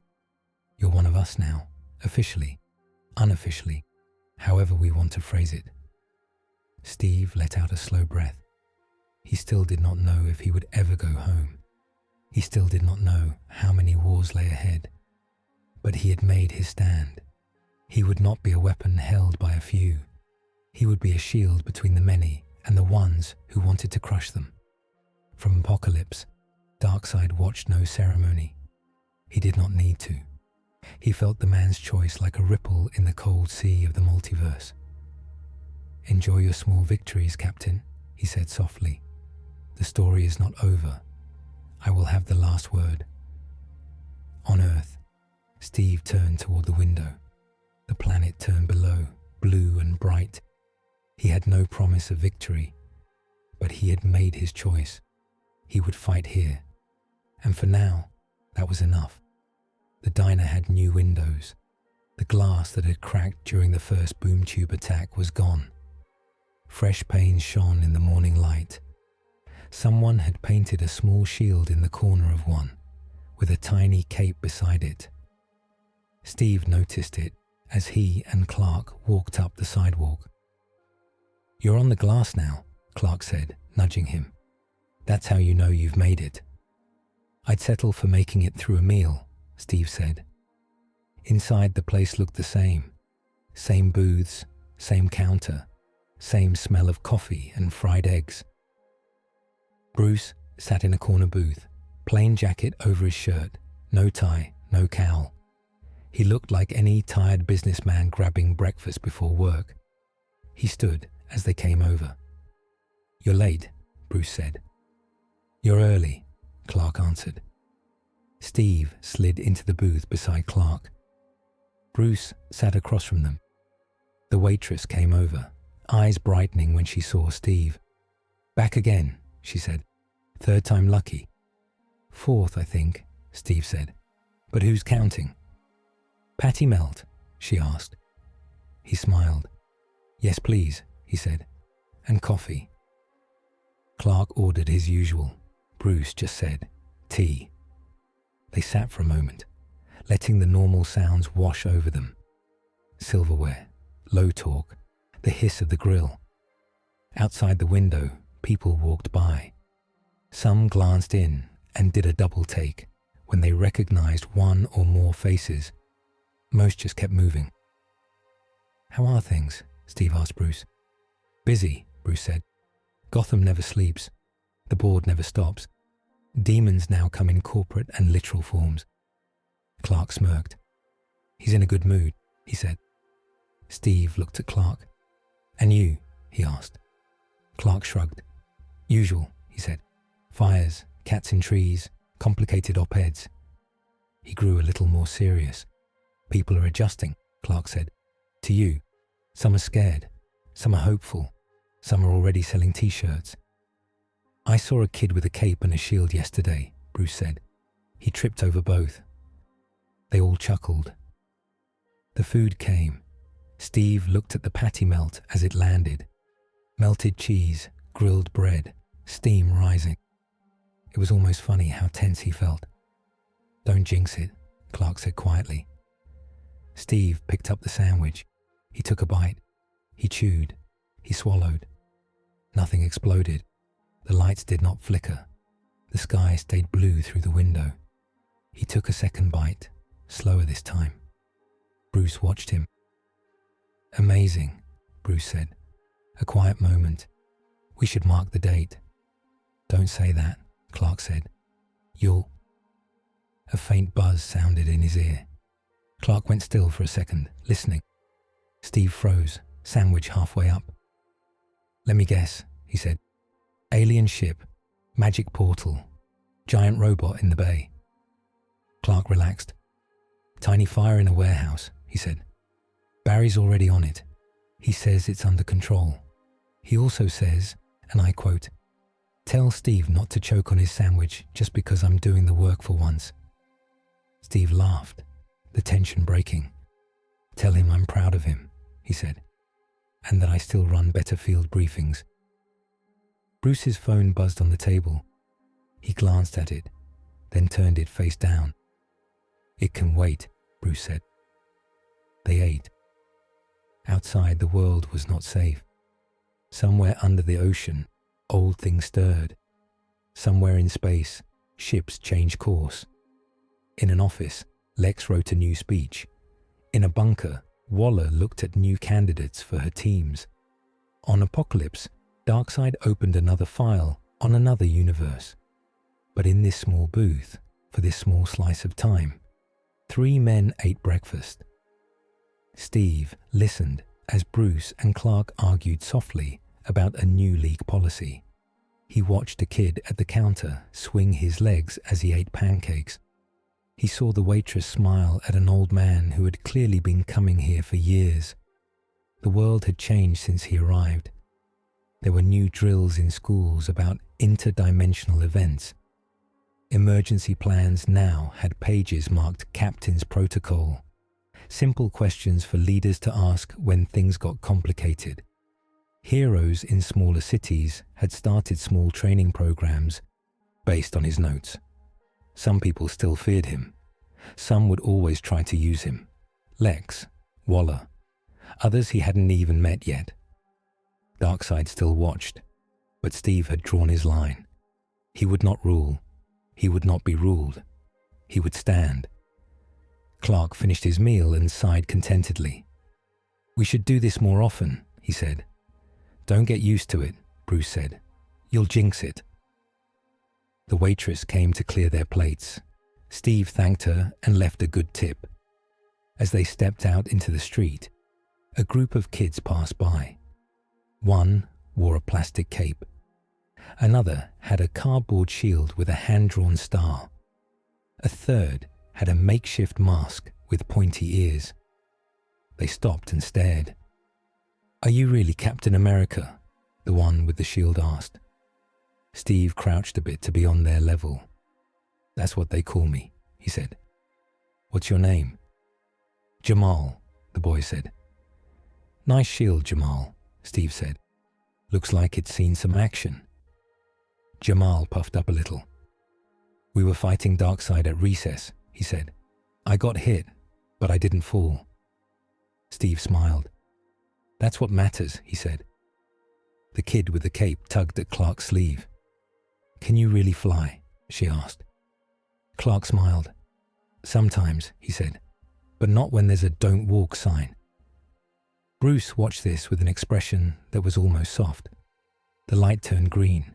Cars moved. People flowed around them. Bruce checked the time. "We should go," he said. "Duty calls." "Always does," Steve said. They parted at the corner. Bruce headed toward a sleek car. Clark walked toward an alley where he could change without scaring anyone. Steve adjusted the strap on his shield and looked up at the sky. He knew more threats would come. Darkseid, others, maybe even people from his own world, pulled through cracks he could not see yet. He did not know if he would ever go back. But as he stood there, in a city on a world that was not his birthright, with a full stomach and a plan, he felt something simple and clear. He belonged to the fight, not to a flag, not even to a universe. Wherever there were bullies, Wherever there were people who could not stand up on their own, that's where he would be. For now, that meant here. Steve stepped off the curb and joined the flow of people. One more man in the crowd. Somewhere above, unseen, the watchtower watched. Somewhere even higher, a cold red gaze tracked his path. The multiverse turned. A man with a shield walked his post.